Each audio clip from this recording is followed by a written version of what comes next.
Hi friends, welcome to my channel ஜென்னலக்கா. இன்றைக்கி நம்ம பார்க்க போகிறது பார்த்திங்கன்னா ஒரு பிஸி டே vlog தாங்க நம்ம இன்றைக்கி பார்க்க போகிறோம். அதில் பார்த்திங்கன்னா 2 ரெசிபீஸும் இதுக்குள்ளே இருக்குது. டீட்டெயிலாகவே அந்த ரெசிபீஸும் நம்ம கொடுத்துருக்கோம். வீடியோ ஸ்கிப் பண்ணாமல் ஃபுல்லாக பாருங்கள். நம்ம சப்ஸ்கிரைபர் கேட்ட ரெசிபியும் இதுக்குள்ளே இருக்குது. மறக்காமல் ஃபுல்லாக பாருங்கள். அதுக்கு நம்ம சேனலை சப்ஸ்கிரைப் பண்ணி பெல் பட்டன் கிளிக் பண்ணி ஆள் கொடுத்துருங்க. அப்போ நாங்கள் போகிற வீடியோஸ் எல்லாம் நோட்டிஃபிகேஷன் ஆகும். ஃபஸ்ட்டு வந்து காலையிலேருந்து ஆரம்பிச்சிடலாம். ஃபஸ்ட்டு பார்த்திங்கன்னா ஒரு வெண்ணெய் எடுக்கிற வேண்டிய வேலை இருந்துச்சு. அதுக்கு வந்து நம்ம வந்து இந்த பால் ஆடையெல்லாம் நம்ம எடுத்து வச்சுருப்போம் இல்லையா, அது வந்து சேர்ந்ததை எடுத்து ஃபஸ்ட்டு வெளில வச்சுக்கிறேன். அதுக்கப்புறம் வந்து வெங்காயம் தக்காளி நம்ம சமைக்கிறதுக்கு என்னென்ன தேவையானதோ அதை வந்து எடுத்துக்கிடுவோம். வெங்காயம் தக்காளிலாம் இப்போ நம்ம வந்து மெஷர் பண்ணி எடுத்துக்கிற போகிறோம். மெஷர் பண்ணி நம்ம எடுக்கிறோம்னால என்ன செய்ய போகிறோம்னு உங்கள் எல்லாருக்குமே ஆல்ரெடி தெரிஞ்சிருக்கும். பிரியாணி தான் நம்ம செய்ய போகிறோம். அதுக்கு வந்து பார்த்திங்கன்னா அளவுகள் எல்லாமே ஸ்க்ரீனில் உங்களுக்கு தெரியும்னு நினைக்கிறேன். டீட்டெயிலாகவே இதே அளவுகளில் ஸ்டாப் பண்ணி வச்சு நீங்கள் பார்த்தீங்கன்னா அளவுகள் நல்லா கிளியராகவே உங்களுக்கு கிடைக்கும். நீங்கள் வந்து இதே அளவுகளில் ஒரு படி அரிசிக்கு கரெக்டாக இருக்குங்க. 1 கிலோ அரிசி, ஒரு கிலோ கறி, மட்டன் கறியும் 1.5 கிலோ அரிசியும் நம்ம எடுத்துருக்கோம். அளவுகள் உங்களுக்கு கறி இன்னும் கொஞ்சம் கூட போடுறதா இருந்தாலும் போட்டுக்கலாம். அவங்களுக்கு அந்த மாதிரி மெஷர் பண்ணுறதுக்கு இல்லை அப்படின்னா நீங்கள் இந்த மாதிரி நம்ம வீட்டில் நம்ம டீ குடிக்கிற டம்ளர் இருக்குன்னே அதில் வந்து ஒரு டம்ளர் எடுத்துக்கோங்க. இஞ்சி, பூண்டு, சின்ன வெங்காயம் எல்லாம் எடுத்திங்கன்னா கரெக்டாக இருக்கும். வெங்காயம் வந்து நீங்கள் கடையில் வாங்கையில கூட 3/4 கிலோ வெங்காயம், 3/4 கிலோ தக்காளி எடுத்துக்கோங்க. இது கொஞ்சம் சின்ன வெங்காயமாக இருக்குது, பெரிய வெங்காயம். அதனால் வந்து பார்த்திங்கன்னா நிறையா பிடிக்குது, பவுல் நிறையா, அவ்வளோதான், வேற ஒன்றும் இல்லை. கரெக்டாக 3/4 கிலோ எல்லாமே எடுத்துருக்கோம். தக்காளி, வெங்காயம் எல்லாமே. பட்டை பார்த்திங்கன்னா நம்ம வந்து 8 கிராம் வந்து பட்டை நம்ம எடுத்துக்கிறோம். அதுக்கு பார்த்திங்கன்னா அதில் பாதி மடங்குக்கு வந்து நம்ம ஏலக்காய் எடுத்துக்கிறோம். அதில் 1 மடங்கு கம்மியாக ஏலக்காயில் 4 மடங்கு இப்போ ஏலக்காய் எடுக்கிறோம்னா அதில் ஒன்றை குறைச்சிக்கிட்டு 3 கிராம் வந்து கிராம்பு எடுத்துக்கிறோம். அந்த அளவில் நீங்கள் எடுத்தீங்கன்னு வைங்களேன், பிரியாணியில் வந்து இந்த கரம் மசாலாவோட ஸ்மெல் வந்து ரொம்ப ஓவர்டேக் பண்ணாது, நம்மளுக்கு எரிச்சு கிடக்காது. இப்போ நம்ம ஸ்பைசஸ் எல்லாமே எடுத்து வச்சுட்டு தக்காளி, வெங்காயம் எல்லாமே பிரியாணிக்கு தேவையானது எல்லாமே நறுக்கி வச்சுக்கிறோம்.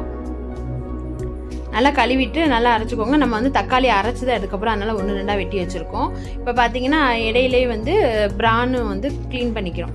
இறால் அதையும் வந்து க்ளீன் பண்ணி வச்சுக்கிடுவோம். இது வந்து இறால் வந்து கிரேவி மாதிரி நம்ம செய்ய போகிறோம். நல்லா பெரட்டல் மாதிரி இருக்கும். இதோட ரெசிபி இதுக்குள்ளே இருக்குங்க, ஸ்கிப் பண்ணாமல் ஃபுல்லாக பாருங்கள். அதை க்ளீன் பண்ணி முடிச்சுட்டு கறியை கழுவிட்டு எலும்பும் கறியும் எடுங்க. அப்போ தான் பிரியாணிக்கு நல்லா டேஸ்ட்டாக இருக்கும். உப்பு, இஞ்சி பூண்டு பேஸ்ட் வந்து கரம் மசாலா சேர்த்து அரைச்சது, கொஞ்சோன்னு மஞ்சப்பொடி சேர்த்து விசில் விட்டுக்கோங்க. உங்கள் மட்டன் வந்து எந்த அளவுக்கு வேகுன்றது உங்களுக்கு தெரியும், அந்த அளவுக்கு அடிச்சுக்கோங்க. இதுக்கு முட்டை இல்லைன்னா எப்படி மட்டன் கூட, அதனால் முட்டையும் ஃபஸ்ட்டு அவிச்சுக்கிறோம். நம்ம வீட்டில் எத்தனை பேர் இருக்காங்களோ அத்தனை பேர்த்துக்கு. நாங்கள் வந்து ஒரு 3 ஃபேமிலி, ஜாயின்ட் ஃபேமிலி, அதனால் எங்களுக்கு தேவையான அளவுக்கு நாங்கள் எடுத்துக்கிறோம் முட்டை. இதுக்கு பார்த்திங்கன்னா நம்ம தொட்டுக்கிறதுக்கு வந்து கத்திரிக்காய் கூட்டு செய்ய போகிறோம். நெடக்கல்ல இதெல்லாம் வறுத்து போட்ட கத்திரிக்காய் கூட்டு செய்ய போகிறோம். இதுக்கு பார்த்திங்கன்னா தக்காளி, வெங்காயம் எல்லாத்தையுமே நீட்டாக நம்ம நறுக்கி வச்சுக்கிட்டுவோம். நறுக்கி வச்சுட்டு அதுக்கு தேவையான லெமனும் வந்து நறுக்கிக்கிறோம். ஒரு பெரிய லெமன், ஒரு லெமன் கரெக்டாக இருக்கும். இது பார்த்திங்கன்னா இதில் வந்து என்னென்ன நம்ம சேர்த்துருக்கோம்னு பார்த்திங்கன்னா பெரி மசாலா 1 ஸ்பூனு, 1 ஸ்பூன் காஷ்மீரி மிளகாய், 1 ஸ்பூன் மல்லிப்பொடி, 1/2 ஸ்பூன் கரம் மசாலா, கொஞ்சோண்டு மஞ்சப்பொடி, உப்பு, அப்புறம் வந்து மிளகு சீரகத்தூள் வந்து 1 டீஸ்பூன், இதெல்லாம் சேர்த்து உப்பு சேர்த்து லெமன் ஜூஸ் 1/2 லெமனையும் சேர்த்து இது கூட ஊற வச்சுருக்கோம். ஸ்க்ரீன்லேயும் இதோட அளவுகள் நான் உங்களுக்கு கொடுக்குறேன், மறக்காமல் செக் பண்ணுங்கள். இதை வந்து ஊறணும். அது கொஞ்சம் நேரம்னாலும் நல்லா ஒரு 1/2 மணி நேரம் ஊறிச்சு, இல்லை டைம் கிடைக்கிதுன்னா நீங்கள் ஃபஸ்ட்டே கூட அதை க்ளீன் பண்ணி ஊற வச்சுக்கோங்க. ஊறிக்கு வந்துச்சுன்னா நல்லா உங்களுக்கு வந்து அந்த ஃப்ளேவர்லாம் உள்ளே இறங்கி நல்லா சூப்பராக இருக்குங்க. நம்ம வந்து வதக்கும் போது எந்த வித மசாலாவுமே சேர்க்க போகிறதில்ல, இதில் மிக்ஸ் பண்ணி வைக்கிற மசாலா மட்டும்தான். இது கூட இஞ்சி பூண்டு பேஸ்ட்டும் சேர்த்துருக்கோம். கீழே டிஸ்கிரிப்ஷனில் வேணால் நான் கொடுக்குறேன், போய் செக் பண்ணிக்கோங்க அளவுகளை. தக்காளியை வந்து நம்ம அரைச்சி எடுத்துக்கிட்டாச்சு. பார்த்தீங்கன்னா கோழிக்கறி வந்து பொரிக்க போகிறோம். அதுக்கு வந்து பார்த்தீங்கன்னா எப்பயுமே கறி கழுவுறதுக்கு முன்னாடி ஒரு 10 நிமிஷம்னாலும் மஞ்சப்பொடியை போட்டு ஊற வச்சுக்கோங்க. அப்போ தான் அதில் இருக்க கிருமிலாம் வெளியேறும். இஞ்சி பூண்டு பேஸ்ட்டு பிரியாணிக்கு தேவையான அளவு நம்ம அரைச்சி எடுத்துக்கிட்டோம். கரம் மசாலா சேர்த்தே நம்ம அரைச்சிருக்கோம். இப்போ பிரியாணி செய்கிறதுக்கு சட்டியை வச்சு எப்பயும் போல் இது வந்து கோல்டு வின்னரும் தேங்காய் எண்ணெயும் ஈக்குவலாக எடுத்துக்கோங்க. ஈக்குவலாக எடுத்து சேர்த்துக்கிட்டிங்கன்னா சூப்பராக இருக்கும். சைட் பை சைடு நம்ம வந்து கத்திரிக்காய் கிரேவியும் நம்ம செஞ்சுக்கிடுவோம். கத்திரிக்காய் கிரேவி டீட்டெயிலாக இன்னும் வேணும் அப்படின்னு நினச்சிங்கன்னா கீழே ரெசிபி வேணும் அப்படின்னு கீழே கமெண்ட் பண்ணுங்கள். நெக்ஸ்ட் வர வீடியோவில் அப்லோட் பண்ணுறோம். நம்ம பிரியாணி வந்து ரெசிபி வந்து டீட்டெயிலாகவே ஏற்கனவே நம்ம போட்டிருக்கோம். அதனால தான் இதில் வந்து ஃபுல்லாக டீட்டெயிலாக போடலை. அந்த வந்து அரிசி எல்லாத்தையுமே எடுத்து களைஞ்சி எடுத்துக்கிடுவோம். இங்கிட்டு பார்த்தீங்கன்னா நம்ம அந்த கத்திரிக்காய் கிரேவி இருக்கு இல்லையா, அதில் வந்து நம்ம வந்து கடலைப்பருப்பு நெடக்கடலை இருக்கு இல்லையா, அதையும் வெள்ளை எள்ளும் சேர்த்து வறுத்து வச்சுக்கிறோம். சும்மா ட்ரை ரோஸ்ட் மாதிரி பண்ணி எடுத்துக்கிடுவோம். சட்டுன்னு வறுபட்டு வந்துடும். ஏற்கனவே நீங்கள் வறுத்த கடலைனா நீங்கள் அப்படியே கூட சேர்த்துக்கலாம். அதில் எப்பயுமே வந்து லைட்டாக கொஞ்சம் ஹீட் பண்ணிக்கிட்டிங்கன்னா ஈஸியாக வந்து நம்மளுக்கு அரைஞ்சும் கிடைக்கும்.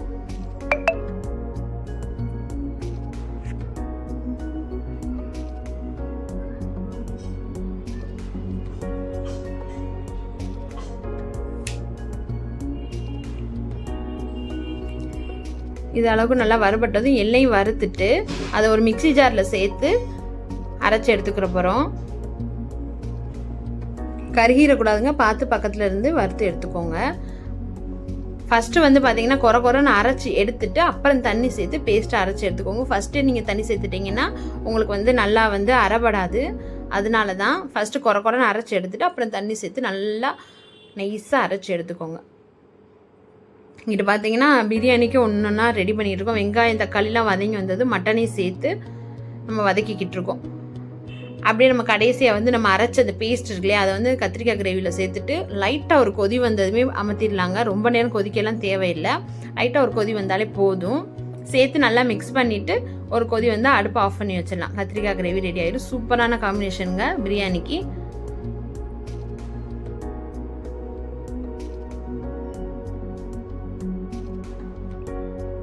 ஃபஸ்ட்டு நம்ம எடுத்து வச்சுருந்தோம் இல்லையா ஆடை, அதை பூரா வந்து ஒரு தண்ணி ஊற்றி ஒரு பவுலில் வந்து ஐஸ் போகிற அளவுக்கு வச்சுருக்கோம். அது அப்படியே கொஞ்சம் ஐஸ் போனதும் சாஃப்டாக இருக்குமே அந்த ஸ்டேஜில் அதை வந்து இந்த மாதிரி பிளெண்டர் ஜாரில் வந்து சேர்த்துக்கோங்க. சாதாரண ஜார் இருந்தால் கூட பரவாயில்ல, நீங்கள் அதில் கூட சேர்த்துக்கலாம். அளவு வந்து பெரிய ஜாராக எடுத்தாலும் சரி, அதில் அரை அளவுக்கு நீங்கள் எடுத்துக்கோங்க. அப்போ தான் தெரிச்சு வெளியே வராது.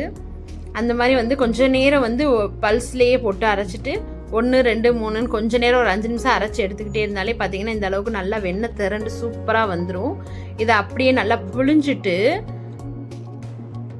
நம்ம ஒரு வந்து நல்ல தண்ணியில் வந்து போட்டு வச்சுக்கோங்க.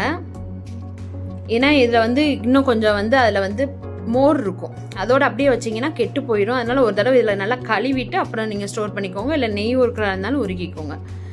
பிரியாணி பார்த்தீங்கன்னா தம் போடுற ஸ்டேஜுக்கு வந்துருச்சு. இப்போ தான் லாஸ்ட்டாக தான் நம்ம நெய் சேர்த்துக்கிற போகிறோம். இதுவும் ஹோம்மேட் நெய் தாங்க. பக்கத்துலேயே அந்த வெண்ணெய் எடுத்து நீங்கள் அப்படியே உருக்கிக்கலாம். நீங்கள் வீட்டிலேயே வெண்ணெய் எடுத்து நீங்கள் நெய் உருக்கி பாருங்கள், அதோட ஸ்மெல்லும் சூப்பராக இருக்கும். நல்லா ஒரு மிக்ஸ் கொடுத்து தம் பண்ணிட்டீங்கன்னா சூப்பரான மட்டன் பிரியாணி ரெடி ஆயிடுச்சு.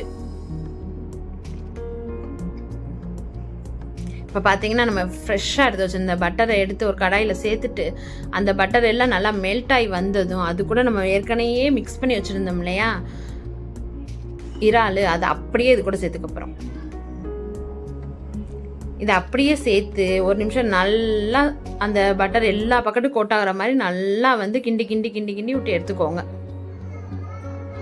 நல்லா இந்த அளவுக்கு நல்லா மிக்ஸ் பண்ணி விட்டுட்டு ஈவனாக மிக்ஸ் பண்ணிடுங்க. பட்டர்லேயே நல்லா ஒரு 5 நிமிஷமாக நல்லா ரோஸ்ட் ஆனதுக்கப்புறம் இது முங்குற அளவுக்கு தண்ணி ஊற்றுங்க. ரொம்ப நேரம் வந்து இறால் வேக நேரம் ஆகாதுங்க, டக்குனே வெந்து வந்துடும். இந்த அளவுக்கு நல்லா முங்குற அளவுக்கு தண்ணி ஊற்றிட்டு இதை வந்து மூடி வேக வச்சுக்கோங்க. இவ்வளோ நம்ம வேலை பார்க்கையில் களைச்சி போயிடுவோம். வெயில் சரியான வெயில், அதனால் நம்ம வெண்ணெய் எடுத்ததில் பார்த்தீங்கன்னா அந்த பட்டர் மில்க் இருக்குது கொஞ்சம், அது கூட உப்பு சேர்த்து எல்லோரும் குடிச்சிட்டோம். கொஞ்சம் எனர்ஜியாக இருக்கும்ல, அதுக்காக தான். இந்த மாதிரி கிடச்சிச்சின்னா அதையும் வேஸ்ட் பண்ணாதீங்க, நல்லா இருக்குங்க. எல்லாமே ஹெல்த்தியானது தான். இந்த அளவுக்கு பார்த்தீங்கன்னா நல்லா சுருண்டு வந்துருச்சு. இந்த ஸ்டேஜில் கடைசியாக கொத்தமல்லி தூவி இறக்கிட்டிங்கன்னா சூப்பரான இறால், இந்த தொக்குன்னு சொன்னாலும் ஓகே, பெரட்டல்னு சொன்னாலும் ஓகே, சூப்பராக இருக்கும். இப்போ வந்து அப்படியே சைடில் வந்து சிக்கனையும் வந்து நம்ம நல்லா பொரிச்சு எடுத்துக்கிற போகிறோம். எண்ணெயை காய வச்சுட்டோம். அதில் வந்து லெக் பீஸாகவும் சேர்த்துக்கலாம், சின்ன சின்ன பீஸாகவும் சேர்த்துக்கலாம். உங்களுக்கு எப்படி இஷ்டமோ அப்படி சேர்த்துக்கோங்க. நம்ம வீட்டில் லெக் பீஸ் எல்லாமே சேர்த்து தான் எடுத்திருக்கோம். இது எப்படி இந்த ஃப்ரையில் வந்து நம்ம என்னென்ன மசாலா சேர்த்துருக்கோம் அப்படின்னு வேணும், ரெசிபி வேணும்னா கீழே கமெண்ட்டில் கேளுங்க. நெக்ஸ்ட் ஒரு வீடியோவில் அப்லோட் பண்ணுறோம். நம்ம சப்ஸ்கிரைபர் கேட்ட சம்பா கோதுமை கீர் ரெசிபி தாங்க இன்றைக்கி இப்போ பார்க்க போகிறது. அதுக்கு பார்த்தீங்கன்னா 1 லிட்ரு ஃபுல் ஃபேட் மில்க்குன்னு கேட்டு வாங்கிக்கோங்க. நல்லா திக்கான பாலாக இருக்கும்.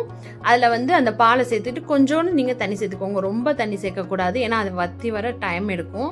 ஃபஸ்ட்டு தண்ணி சேர்க்காம ஒரு 5 நிமிஷம் ஹை ஃப்ளேம்லேயும் லோ ஃப்ளேம்லேயும் போட்டு எடுத்திங்கன்னா இந்த மாதிரி ஆடை நல்லா வந்து உங்களுக்கு வந்துடும். ஏன்னா உங்களுக்கு ஃபுல் ஃபேட் மில்க் இல்லையா, அதனால் நல்லா ஆடை வந்து திரண்டு வரும். இந்த ஸ்டேஜில் அடுப்பை வந்து லோ ஃப்ளேமில் போட்டுட்டு 2 ஸ்பூன் வந்து சம்பா கோதுமை ரவை சேர்த்துருக்கோம்.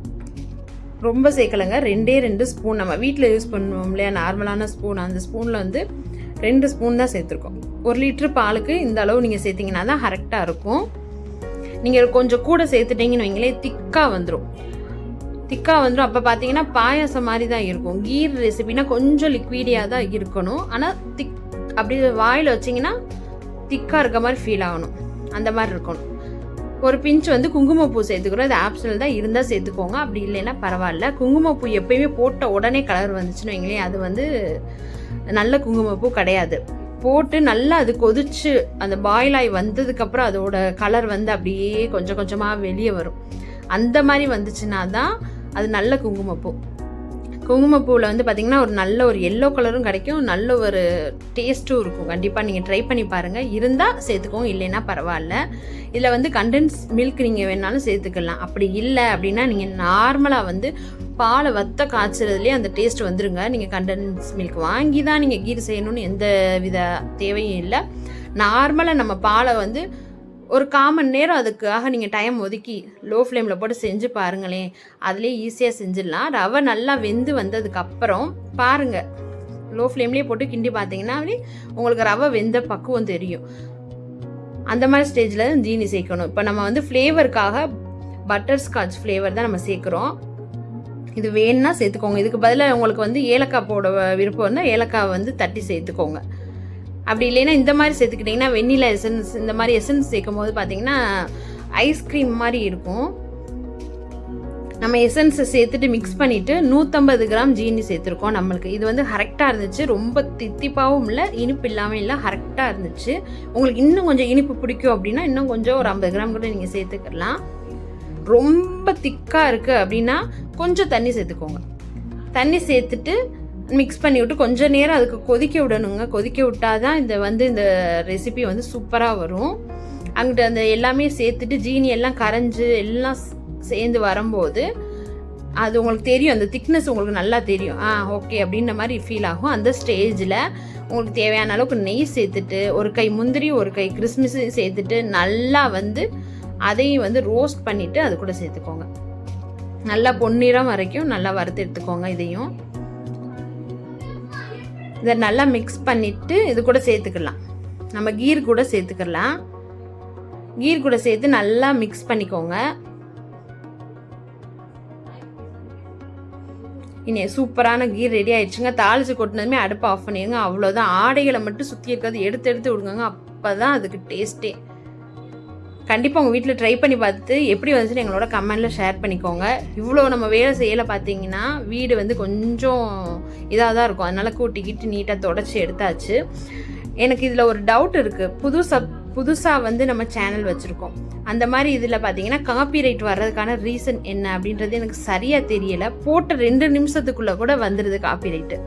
இது வந்து நான் செகண்ட் டைம் இந்த வீடியோ வந்து அப்லோட் பண்ணுறேன். ஃபஸ்ட் டைம் வந்து உடனே 3 செகண்டுக்குள்ளேயே காப்பிரைட் வந்தனால அதை நான் அழிச்சிட்டு திரும்பி நான் உங்களுக்காக பேசி இதை வந்து அப்லோட் பண்ணுறேன். முடிஞ்ச அளவுக்கு எங்களுக்கு சப்ஸ்கிரைப் பண்ணி உங்களோட சப்போர்ட்டை எப்பயும் எங்களுக்கு கொடுங்க. இதை யாராவது இதை பற்றின எக்ஸ்பீரியன்ஸ் இருக்கவங்க யாராவது இருந்தாங்கன்னா எங்களுக்கு கீழே வந்து கமெண்டில் வந்து சொல்லுங்கள். எனக்கு சரியாக தெரியலை. ஸோ எனக்கு சொல்லி எனக்காக கொஞ்சம் வந்து கைட் பண்ணுங்கள். எனக்கு அவ்வளோவா தெரிய மாட்டேங்குது. அதனால எதுக்கு ஒரு 2 நிமிஷத்துக்குள்ளே வருமா அப்படின்றத மட்டும் எனக்கு சொல்லுங்கள்.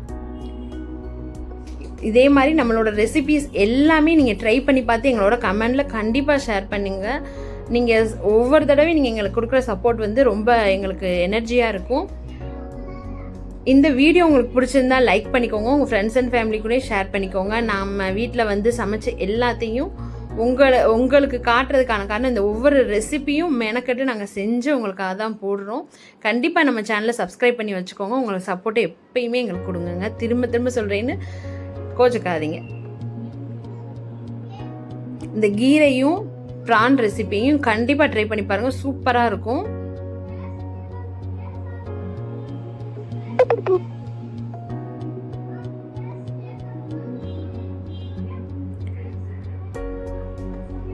பிரியாணி கூட வெங்காய ரைத்தா, கத்திரிக்காய் கூட்டு, ப்ரான் வறுவல், சுக்கா வந்து இப்போ செஞ்சது எல்லாத்தையுமே வச்சு சூப்பராக சாப்பிட்டாச்சுங்க. கீர் செம்ம டேஸ்ட்டாக இருந்துச்சு. இவ்வளோ நம்ம செஞ்சு வச்சுருக்கோம். வீடு பாருங்கள் அப்படி தான் இருக்கும். வீடை ஓரளவுக்கு ஒதுக்கியாச்சு. கிச்சன் பார்த்திங்கன்னா இதாக தான் இருந்துச்சு. நம்ம வந்து சிங்கில் இந்த பாத்திரத்தை முதவே ஃபுல்லோடாக இருந்துச்சு. அது எல்லாத்தையுமே கழுவி முடிச்சாச்சு. நெக்ஸ்ட் வந்து லெஃப்ட் ஓவர் இருக்கிறது எல்லாத்தையுமே நம்ம மாற்றி க்ளீன் பண்ண போகிறோம். பார்க்கலாமா? இப்போ பாருங்கள், நீட்டாக நம்ம எல்லாத்தையும் மாற்றிட்டு கழுவி ஒதுக்கியாச்சு. எங்களுக்கு இது வந்து நைட் சாப்பாடுக்கு சூப்பராக போயிடும். மிச்சம்லாம் அவ்வளோ வராதுங்க எங்களுக்கு. இது கரெக்டாக நைட், ஏன்னா எங்கள் 3 ஃபேமிலி எங்களுக்கு கரெக்டாக இருக்கும். நாங்கள் கண்ணாடி பவுலில் வச்சுருக்கிறதுக்கான ரீசன் பார்த்தீங்கன்னா, ஓவனில் வந்து நாங்கள் வந்து அப்படியே ஃப்ரீ ஹீட் பண்ணிவிட்டு அப்படியே வச்சு ஹீட் பண்ணி சாப்பிட்டுக்கலாம். அதுக்காக தான் அதில் மாற்றிருக்கேன். இந்த வீடியோ பிடிச்சிருந்தா லைக் பண்ணிக்கோங்க.